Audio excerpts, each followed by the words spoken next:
Welcome to our Maha Periyava களஞ்சியம் channel. இன்றைக்கி நம்ம பார்க்க போகிறது தெய்வத்தின் குரல் 4ஆம் பாகம் 5ஆம் அத்தியாயம் உத்தரமேரூர் உத்தம தேர்தல் முறை. அதில் சாஸ்திரமும் சட்டமும். அந்த காலத்தில் சாஸ்திரப்படி எந்த தோஷங்கள் பாபங்கள் என்று சொல்லப்பட்டனவோ அவையேதான் இராஜாங்கத்தின் சட்டப்படி குற்றங்கள் என்று தீர்மானிக்கப்பட்டன.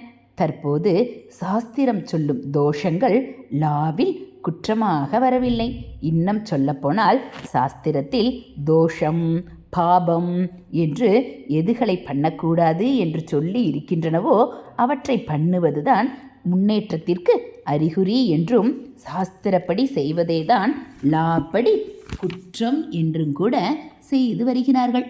இதில் பெரிய ஹை ஜம்ப் லாங் ஜம்ப் செய்து காட்டி பெருமைப்படுவதற்கே சுதந்திரம் ஏற்பட்ட பின் சாக்ஷாத் நம்மவர்களால் குடியரசுக்கான அரசியல் நிர்ணய சட்டம் முன்னேற்ற முற்போக்கு நோக்கில் செய்யப்பட்டு வருகிறது. பதிவிரத்தியத்துக்கு கற்பு நோன்புக்கு ஹானியாக விவாகரத்து, வது மணப்பெண் பரிசுத்தத்துக்கு ஹானியாக வயசு வந்த அப்புறம்தான் கல்யாணம், அவிபக்த குடும்ப கூட்டு குடும்பத்துக்கு ஹானியாக பெண்ணுக்கு சொத்துரிமை, வைதீக ஆச்சார சம்ரக்ஷணத்துக்கு ஹானியாக கலப்பு போஜனம் கலப்பு மணம் என்றெல்லாம் சாஸ்திரப்படி மகா பாபமானவற்றையெல்லாம் முன்னேற்றம் முற்போக்கு என்ற பெயர்களில் விசேஷமாக ஆதரித்து விருத்தி செய்ய துணிந்திருக்கிறார்கள். பழைய நாளில் ரிஷிகள் தந்த தர்ம சாஸ்திரமும் ராஜாக்களின் சட்டமுறையும் ஒன்றாகவே இருந்தன. சட்டப்படியும் சாஸ்திரப்படியும் என்று இப்போது இரண்டாக பிரித்து போட்டு சொல்கிற மாதிரி சொல்ல அப்போது அவசியமில்லாமல் இருந்தது. சாஸ்திர விதியே சட்ட விதியாய் இருந்தது. சாஸ்திரம் எதை தோஷமென்று சொல்கிறதோ அது சட்டப்படி குற்றம்.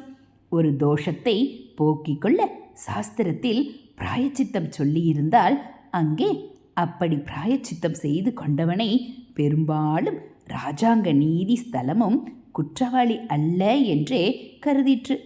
பிராயச்சித்தம் செய்து கொண்டதில் பாபம் போயிற்று என்பதை சட்டமும் ஒப்புக்கொண்டதென்றாலும் சில பாபங்களை அதாவது குற்றங்களை செய்தவன் அந்த பழக்கத்தில் மறுபடி அதே மாதிரி பண்ணிவிடக்கூடும் என்பதையும் சட்டம் கவனித்தது. சாஸ்திரத்திலும் கூட பிராயச்சித்தமானது ஒருவன் இதற்கு முன் செய்த பாபத்தை கழுவுவதாகத்தான் சொல்லியிருக்கிறதே தவிர இனிமேல் அப்படி பண்ணாமல் அவனை தடுப்பதாக சொல்லவில்லை. ஆகையால் மறுபடி எந்த மாதிரி குற்றங்களை செய்யும்படி விட்டால் ரொம்பவும் சமூக விரோதமாக சமூகத்துக்கு அபாயமாக ஆகுமோ அப்படிப்பட்ட பாபங்களை பண்ணினவன் சாஸ்திர ரீதியாய் பிராயச்சித்தம் பண்ணி கொண்டிருந்தால் கூட சமூக நலனை முன்னிட்டு அவனை சட்டப்படி தண்டித்து மறுபடி அவன் அப்படி செய்யாதபடி கட்டுப்படுத்த வேண்டுமென்று கருதப்பட்டது. இந்த முறையில்தான் அந்த சோழர் கால சாசனத்திலும் பிராயச்சித்தம் செய்து கொண்டால் சில குற்றங்களிலிருந்து விடுபட்டதாக கருதி மெம்பர்ஷிப் தரலாம் என்றும் வேறு சில குற்றங்களுக்கோ பிராயச்சித்தம் செய்து கொண்டாலும் மன்னித்து விடாமல் ஆயுஸ் பூராவும் அப்படிப்பட்டவர்களை சபையிலிருந்து பகிஷ்காரம் செய்ய வேண்டுமென்றும் ஒரு பாகுபாடு செய்திருக்கிறது. இப்படி பிராயச்சித்தம் பண்ணிக்கொண்டாலும் சபையில் ஸ்தானத்துக்கு அருகதை பெறாதவர் யார் யாரென்றால் மாம்சம் சாப்பிட்ட பிராமணர்கள், மேலே சொன்ன மகா பாதகங்களை பண்ணினவர்கள், குறிப்பாக விபச்சார தோஷம் உள்ளவர்கள், கிராம விரோதியாக இருக்கிறவர்கள், பொய்க்கணக்கு காட்டினவர்களும் பொய் சாட்சி சொன்னவர்களும் அவர்களுடைய பந்துக்கள் சகிதம் டிஸ்குவாலிஃபை ஆகிவிடுவார்கள். எந்த விதத்தில் தப்பான பண ஆதாயம் பெற்றிருந்தாலும் இதே கதிதான். தப்பான முறையில் எப்படி சொத்து சேர்த்திருந்தாலும் அது லஞ்சமாகவே கருதப்பட்டது. எப்பேற்பட்ட கையூட்டும் கொண்டான் என்று பண விவகாரத்தில் சுத்தமில்லாதவனை அந்த கல்வெட்டில் சொல்லி இருக்கிறது. ஹரஹர சங்கர, ஜெய ஜெய சங்கர. அடுத்து தகுதி தடைகள் சில. அந்த காலத்தில் ரொம்பவும் நீசத்தனமான ஒரு காரியத்தை பண்ணினவனை கரும்புள்ளி செம்புள்ளி குத்தி கழுதை மேல் ஏற்றி ஊர்வலம் விடுவது வழக்கம். தாங்க முடியாத அவமானத்தில் தப்பு நன்றாக மனசில் பட்டு மறுபடி அம்மாதிரி அவன் பண்ணாமல் இருப்பதற்குத்தான் இப்படி செய்தார்கள். குற்றவாளிகளையும் கௌரவமாக நடத்த வேண்டும். ஜெயிலை டிராவலர்ஸ் பங்களா மாதிரி சௌக்கியமாக்கி தர வேண்டும் என்று ஆரம்பித்தால் இந்த அன்எம்ப்ளாய்மெண்ட் யுகத்தில் எவருக்கும் அங்கேதான் போய் சுகவாசம் பண்ணலாமே என்று தூண்டி விடுகிற மாதிரி ஆகிறது.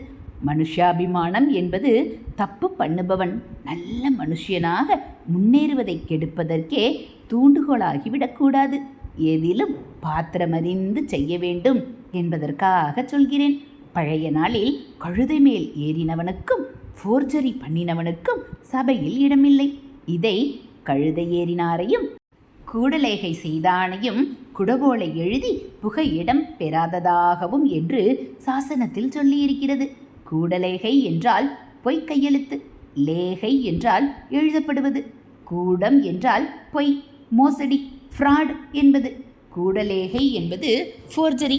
ஹரஹர சங்கர, ஜெய ஜெய சங்கர, மகா பெரியவாச்சரணம்.